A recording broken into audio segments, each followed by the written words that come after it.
বাংলাদেশ ভারত সীমান্তের বিভিন্ন ইস্যুতে বিজিবি বিএসএফ মহাপরিচালক পর্যায়ের ৫৬তম সীমান্ত সম্মেলন আজ ঢাকায় শুরু হচ্ছে। আজ সোমবার থেকে বৃহস্পতিবার পর্যন্ত ৪ দিনব্যাপী এই সীমান্ত সম্মেলন ঢাকার পিলখানা বিজিবি সদর দপ্তরে অনুষ্ঠিত হবে। বর্ডার গার্ড বাংলাদেশ সদর দপ্তরের সূত্র জানিয়েছে, সম্মেলনে বাংলাদেশের পক্ষ থেকে যে বিষয়গুলো প্রাধান্য পাবে তার মধ্যে রয়েছে সীমান্ত হত্যা, পুশিন ও অনুপ্রবেশ রোধ।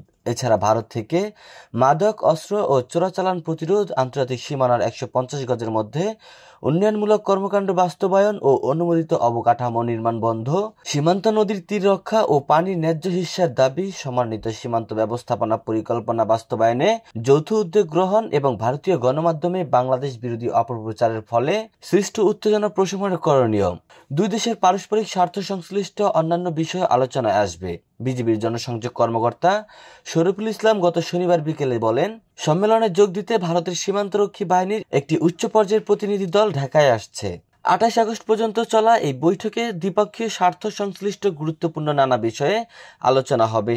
সম্মেলনের শেষ দিনে বিজিবি ও বিএসএফ প্রধান যৌথভাবে সংবাদ সম্মেলনে অংশ নেবেন এবং সাংবাদিকদের বিভিন্ন প্রশ্নের উত্তর দেবেন।